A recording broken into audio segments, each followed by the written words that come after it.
Alright. We're taking all the best old school wisdom and blending it with the top new school methods to bring you the optimal coaching strategies. This is the 80-20 Baseball Podcast with Coach Bo. Welcome, youth baseball coaches, youth parents, dads, moms, dads, youth players. And I know we even have some more advanced coaches listening. And while this podcast is designed for youth baseball, specifically youth coaches and youth parents and youth players, almost everything we talk about would greatly help at any level of baseball. In today's episode, I'm going to clarify a message from last week just to add a little to it, build upon it, add some clarity. We are going to also discuss the 3 parts of baseball that we must first fully understand, not understand the list or know the list 1, 2, 3, but these are the things that we need to build our entire youth baseball coaching game plan around, our youth parenting plan around, and it's actually a great recipe to go at everything in life. We are also going to discuss a tip for coaching up first baseman. So there's 4 tips for coaching up first baseman that we are going to discuss. The third thing we're going to discuss today is a tip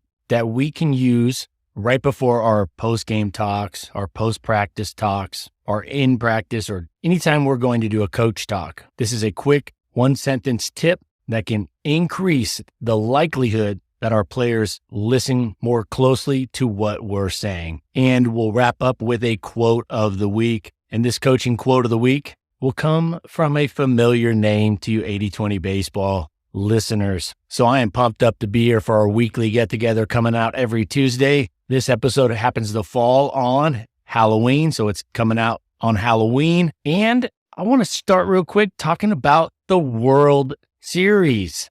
It's the World Series. We coach baseball. I know we coach youth baseball, or we parent youth baseball players, or if you're a youth baseball player listening to this, you, of course, are playing youth baseball. But the World Series is always fun. It's always exciting, usually. But every 10th year, it's a sweep, and it's not that much fun, or the teams don't have much of a storyline. But this year, it is definitely exciting. Great storylines with these two teams that haven't been there in a while. So I watched the game last night and I took some notes. So game 3 was last night, and here are a couple notes that I took that I think we can use to be better coaches, to play better youth baseball that we can learn from, because baseball is baseball. Yeah, it's different at the major league level than youth baseball, of course, but there are a lot of commonalities, and it's the World Series. So it's fun to talk about because it's very relevant right now. A couple things that have stood out even before the series started. These two teams are not your high-level star-studded teams. Now, Marcus Semien, Adolis Garcia, Corey Seager, these are big names, of course. They're major league players, so they're well-known. But they're not your Aaron Judge, your Mike Trout, your Bryce Harper, your Mookie Betts, your Freddie Freemans. They're not at that level in terms of notoriety, but wow, they're playing as good as anybody, if not better than anybody, this season and in this postseason. I guess that goes without saying. They are in the World Series. And what I think they've actually done better than all the other teams is play good defense. Their hitting approaches are solid. They got really good hitting approaches. I think the Texas Rangers hitting approach is phenomenal. In fact, their hitting coach was on video talking about the biggest thing they coach up for the most part with all their players across the board is pitch selection. You're only as good as the pitch you swing at, he says. We've been talking about that on this podcast for a long time. And so the Rangers are really big on that. That's coming straight from the hitting coach. And of course, you have to be big on that if you want to be successful. Everybody wants to fix the swing first. First thing you should fix, the pitches that your players swing at. And also, don't swing at. Coach that up and only coach the flaws in their swing up if they're just way out of whack. I'm not saying we can't get their swings better, but I wouldn't even get to that unless their swing is way out of whack. I'd stick with pitch selection, taking a deep breath, having a good pre-pitch routine dialed in, and then pitch selection and go from there. So they're playing good defense. They're making the routine plays, and they're making some great plays, but the defense looks really good. I feel like these two teams are built, especially the Diamondbacks, are built around defense. That leads me into Evan Longoria. Evan Longoria is a fellow dirtbag, Long Beach State baseball.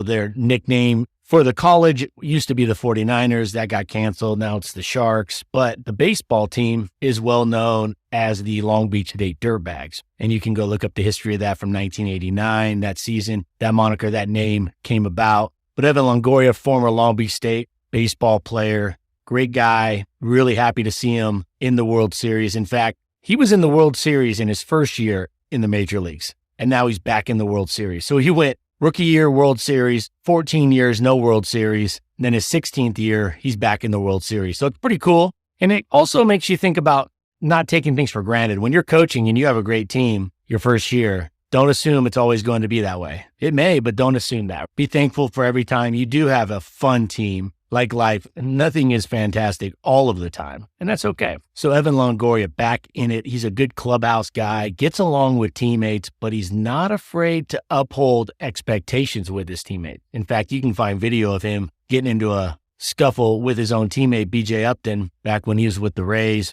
because B.J. Upton did not run out a fly ball. I believe it was a fly ball. He didn't run it out, didn't hustle, and Longoria got on him when he got back to the dugout. So good clubhouse guy. It's always good to have those guys around. Plays good defense like the rest of the Diamondbacks right now are really playing great defense. Look at their outfielders. Yeah, Corbin's hitting the ball. Those guys are hitting the ball well, but they are really good in the outfield. They're catching balls, especially in that open terrain out there in the center, right center, left center in Arizona at that stadium. So built around good quality defense, good quality people. Keep that in mind when you have a chance to put together your team. Another thing that's been standing out in the playoffs, big leg lifts by pitchers are giving up a lot of stolen bases. I know most of you coach at a level that doesn't allow base stealing. When the pitcher lifts their leg, you have to wait till it crosses the plate or whatnot.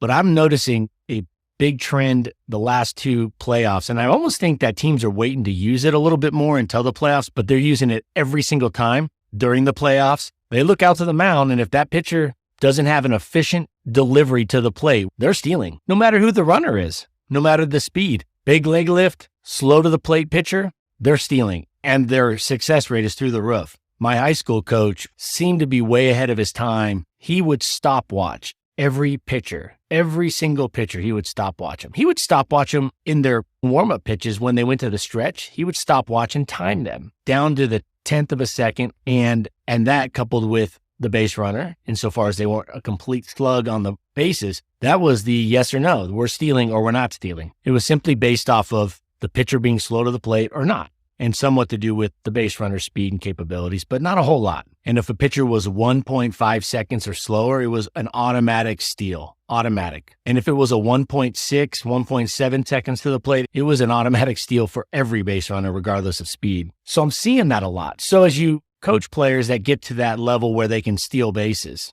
I think it's a good idea to stopwatch it, or many of you can just eyeball it. You can tell who's slow to the plate, but a stopwatch doesn't hurt because it gives you a simple objective time. And when it comes down to a 10th of a second or 2/10 of a second being safer out at second, it's not a bad idea to just have a stopwatch. So that's my favorite technology, is a stopwatch, hands down. Next is video, but stopwatch, hands down, my favorite piece of technology. Easily best bang for your buck. I like new school stuff, but stopwatch, number one, gold medal piece of technology, in my opinion. So big leg lifts, stealing bases, not just stealing based off of the situation, which could play into it, but it's even more simple than that. It's not when's the best time to steal based off of the situation or avoiding a possible play or a hypothetical double play. It's really just, can we steal second 95% of the time off this pitcher at that delivery speed? Yes or no? Yes. Okay, let's do it. Corey Seager last night, a third inning home run. In the third inning of last night's game, Corey Seager ripped one. It was the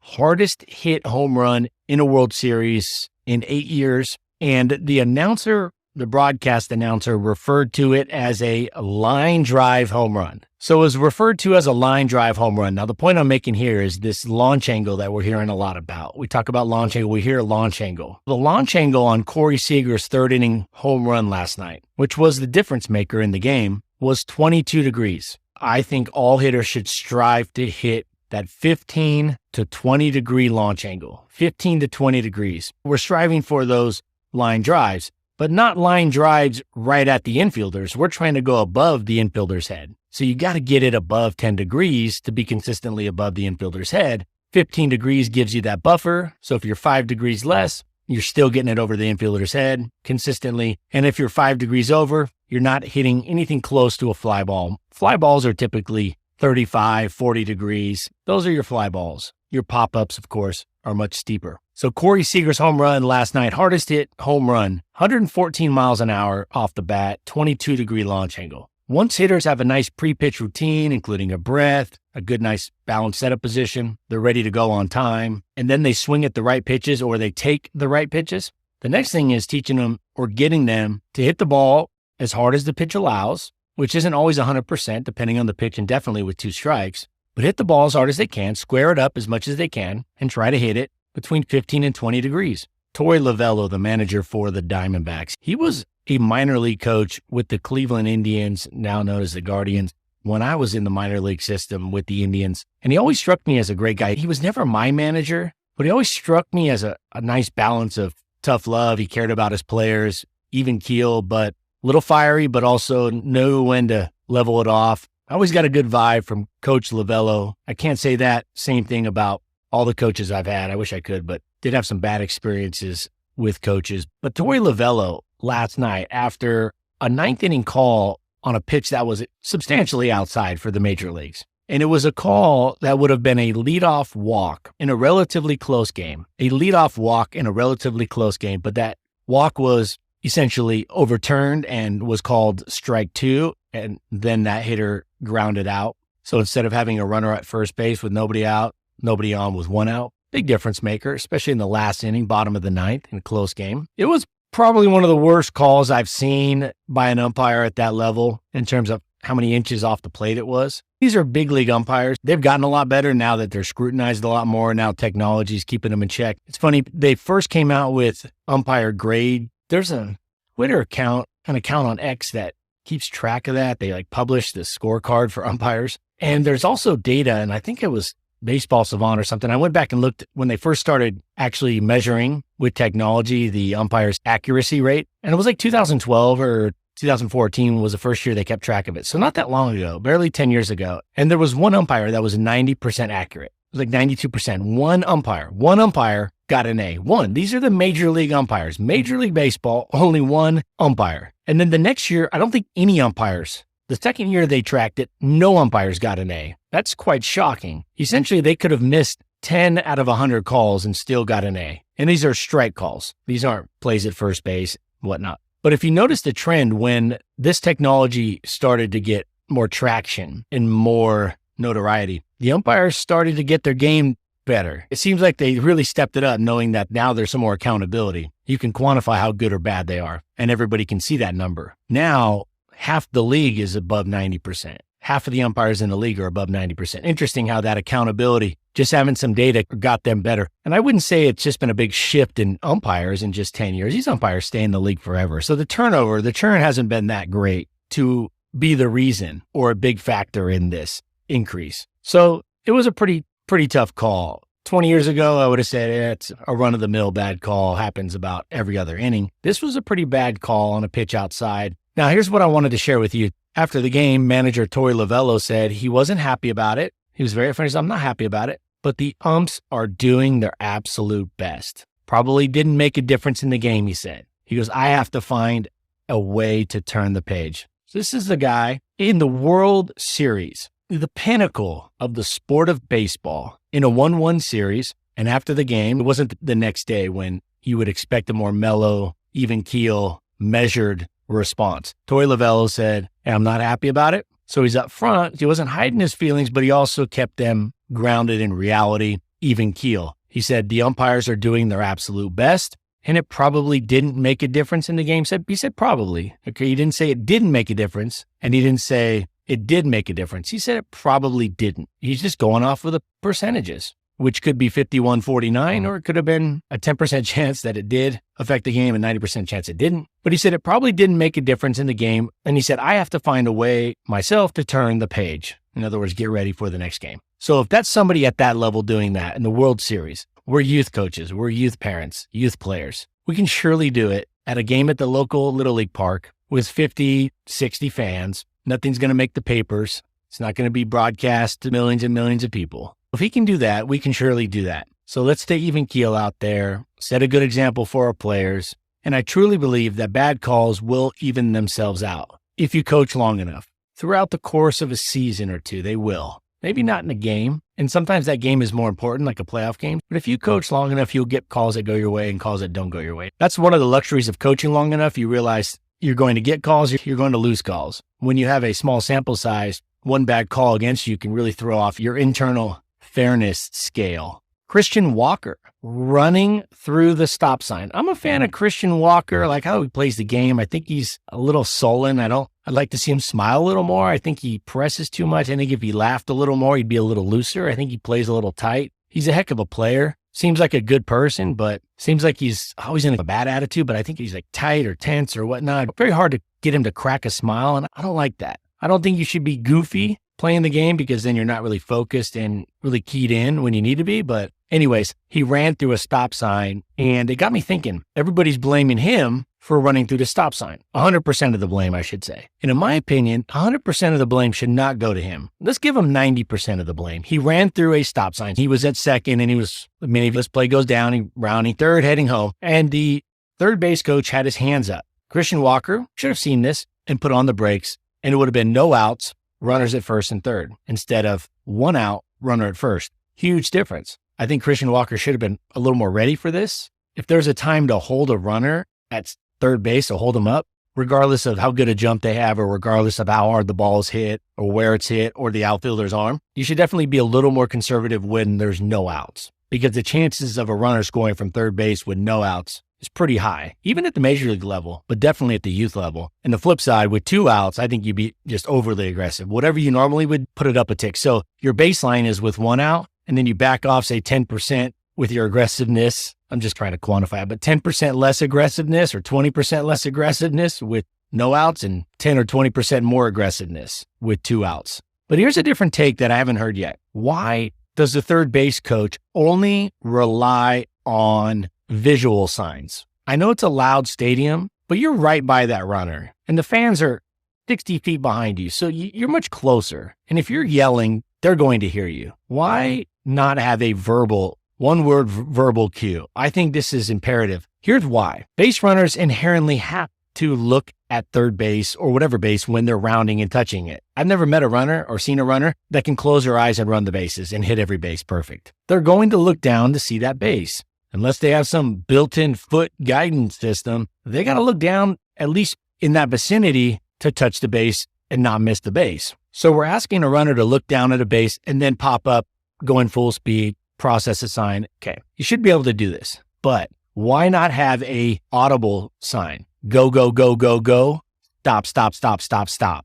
One word, make sure those words don't sound alike. Go with that. This also reinforces the strength of the message. Now you're hearing it and you see it, boom. It's very concrete. I'm not saying the coach is to blame for this 100%. Of course not. Christian Walker should have done a better job. I'd say it's 90% his fault, but why not say you should have a verbal sign, a verbal message? I was talking to my old man the other night and he was telling me about jump school when he was in the Army 100 years ago. Not really, but I like to say that to give him a hard time. But he was in jump school and he was telling me at jump school out at Fort Benning, he had to make 3 jumps, 2 daytime, 1 nighttime jumps. So I asked him, I said, hey, those planes are pretty loud. And he said, yeah. He said, it's just tin, metal, very thin walls. They weren't for luxury by any means, of course. And I said, when you go to jump, is it hand gestures and signals? And he said, yeah, but they also use verbal. And he goes, yeah, it's loud as heck. It's got to be louder jumping out of a plane with the back door open at 10,000 feet out of a military cargo plane or a military transport plane, I should say. Got to be as loud doing that as it is at a baseball game, even the World Series. And he said they would yell out the commands and use hand signals. So coaches, let's use hand signals and have a verbal. You could keep it simple. Stop. Go. Now, some might think, coach, and this is more advanced thinking, some coaches would say, we like to have an element of surprise on that outfielder. We don't want him to know we're going. And he's not going to have time to look up and see he's fielding the ground ball or fielding the one hop line drive. And he's not going to have time to look up and check the third base coach to see what his arms are doing. But he could hear the third base coach maybe. I don't think that's the case. I don't think right fielders are eavesdropping from 210 feet away, really hearing that clearly. I wouldn't worry about it. And plus, who's to say they're just going to listen for the third base coach and then that's going to dictate whether they play the ball hard and make a great throw or not. I think they're going to do it relatively consistent no matter what. I don't think they're eavesdropping on some verbal cue that far away. I wouldn't worry about that. I'd have a verbal cue and a hand cue. So I thought that was interesting, and I wanted to bring that to you. So that's my take on the World Series. All right, before moving forward, I have one ask, small ask. Leave a rating, a quick review. If you're enjoying this, if you're getting stuff out of it, leave a review, a rating. I think you can do a rating in 30 seconds, and you could leave a review in less than 5 minutes. That would be a great way to give back and to support this podcast. Now, to clarify a message from last week, when I made the recommendation that all baseball players take at least 2 to 4 months off from playing baseball each year, to add some clarity to that, I definitely don't recommend kids be playing 8 to 10 months worth of games each year. So I said take 2 to 4 months off from playing baseball. So if they take 2 months off a year, I was definitely not recommending that players play 10 months worth of games. And I think we have to be careful having kids play on super busy teams, travel ball teams that play a lot of tournaments. I highly recommend trying to keep games to half the year or less, 6 months worth of games, 7 months at most. So if there's a 3.5 month season and another 3 or 3.5 month season, playing games is great, but high quality training reps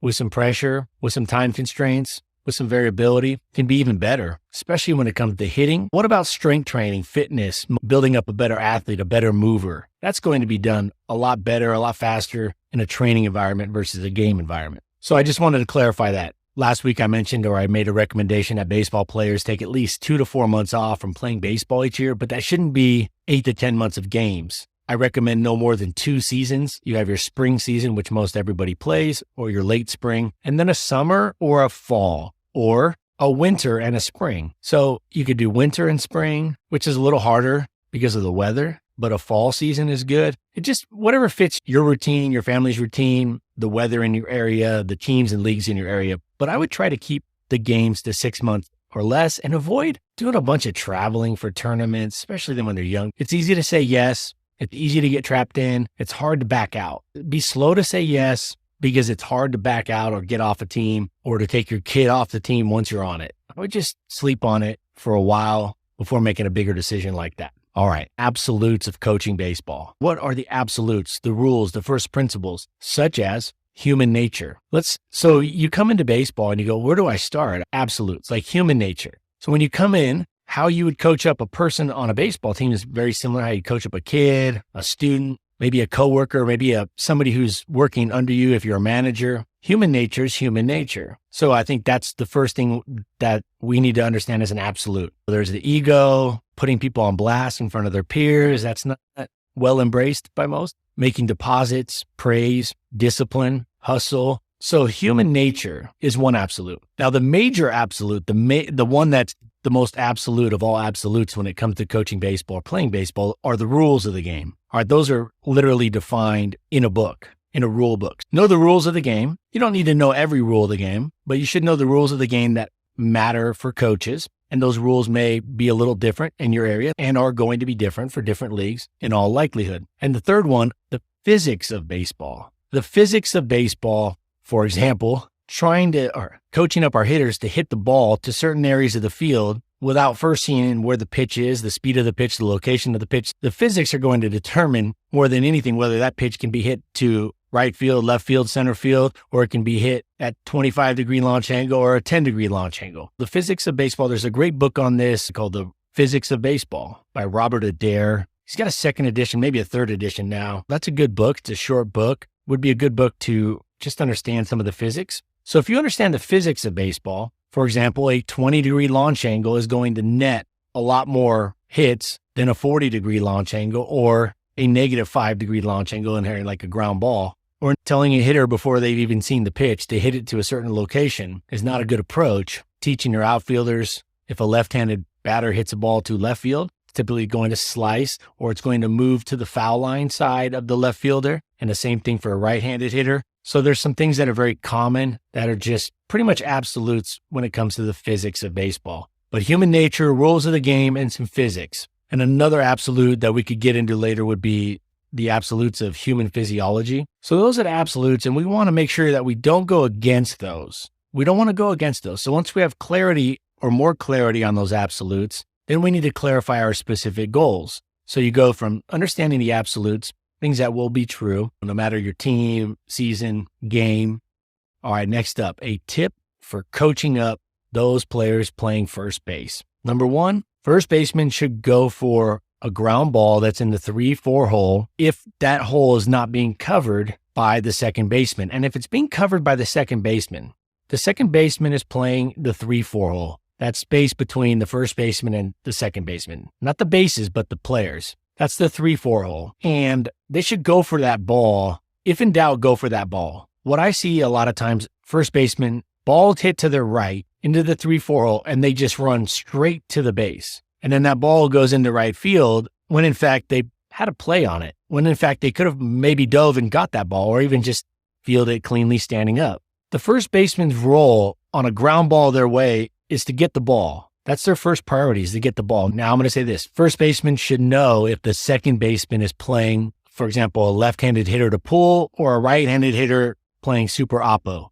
So a first baseman should, before every pitch, know where their second baseman is playing. And then they should adjust accordingly, or maybe not, but they should know where that second baseman is. If the second baseman is playing over right behind him, then they can shade over, they can slide over towards the line. You don't want to get too close to the line because fielding a ground ball in foul territory is still foul ball. So first baseman should go for a ball in the 3-4 hole that they can get to, or that they think they can get to, because the pitcher should be sliding over to cover. The pitcher should be sliding over to cover. If they go for a ball, the first baseman goes for a ball in the 3-4 hole and doesn't get it. It's not their fault if first base is not covered. It's the pitcher's fault. So this is a tip when you're coaching first baseman, you tell them, hey, ground ball that you can get to, go get it. Second baseman might call them off. The second baseman may call them off if they got a better play on it. Second baseman is moving towards first base, fielding a ground ball, so would have an easier play, an easier throw to first base than a first baseman that's moving away from the bag to have to plant, set, turn, and throw. But know where the second baseman is playing, adjust accordingly. If it's a pull left-handed hitter, first baseman should be playing a little closer to the line. Most right-handed hitters are going to shade a little more towards the 3-4 hole and go for that ball if they think they can get it.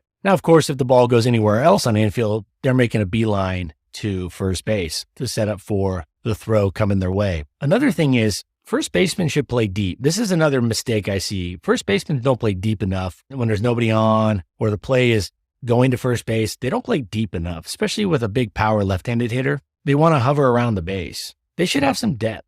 They should get some depth. And it's really important that first basemen understand how far they can play away from the base and still get there consistently and be prepared for the throw. And lastly, but this is the biggest difference maker in saving runs for a first baseman, hands down. First baseman should have the mindset stretch to the throw, not to the thrower. Stretch to the throw, not to the thrower. Don't stretch early, wait to see the ball coming, stretch to the throw. Easily, hands down, the biggest difference maker on things that we could coach up with our first baseman.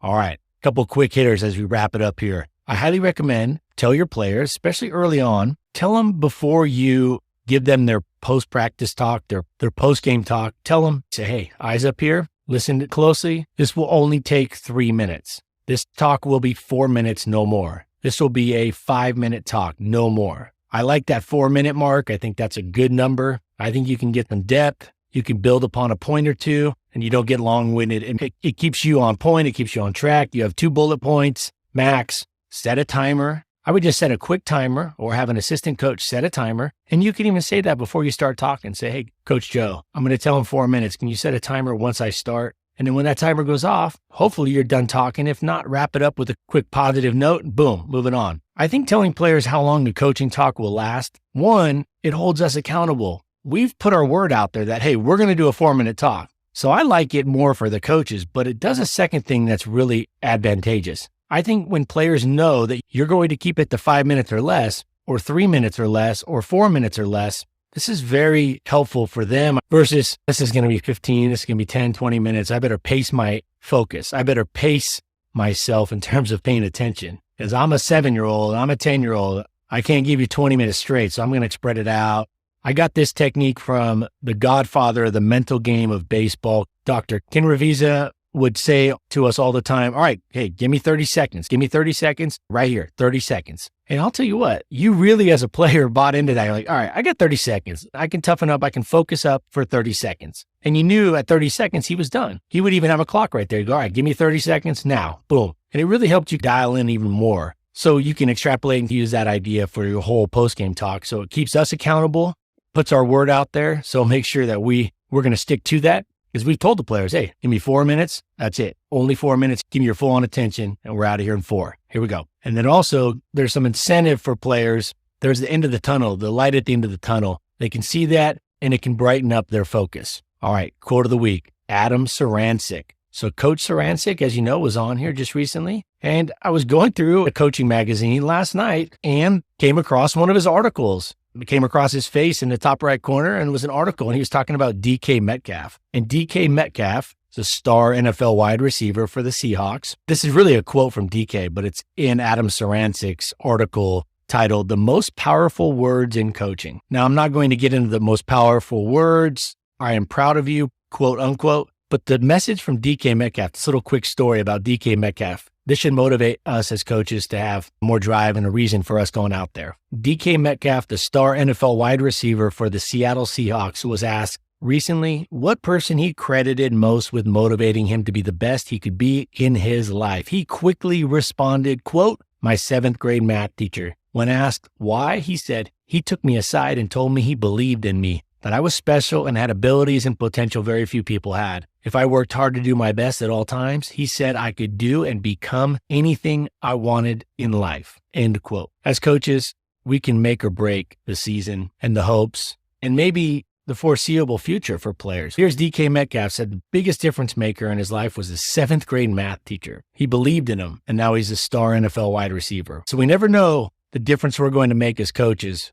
Let's make a long-term positive impact by being present each practice, by praising also, discipline, upholding high expectations, hustle, hard work. But let's tell kids we believe in them and never tell them they're worthless or they're never going to amount to anything or they're not good at this or they're not good at that. If anything, use the word yet. Hey, you're not really a good pitcher yet, or your stuff as a pitcher is not great yet. It's always a good way to finish it. The word yet. It's open-ended and it leaves that possibility and hope that, yes, it will get better. But just believing in your players, showing them you believe in them. I wouldn't go too crazy with this because then they're going to sniff out that you might be exaggerating and not being truly authentic. But an authentic praise can go a long ways. All right. Pumped up to be here this week. Always fired up to be here with all of you. 80/20 baseball community. Hey, next week, something every team should be required to do at every game without exception. We're going to talk about that next week. This is something every single team, no matter what, every coach, every team should do this without exception at every single game. And you're really missing out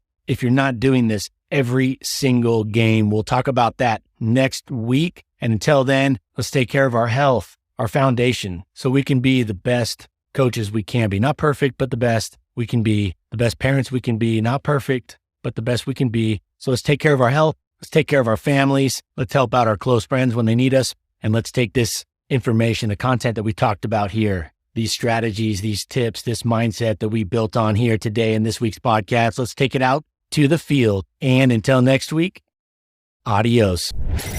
This has been the 80/20 Baseball Masterclass. Take it to the field.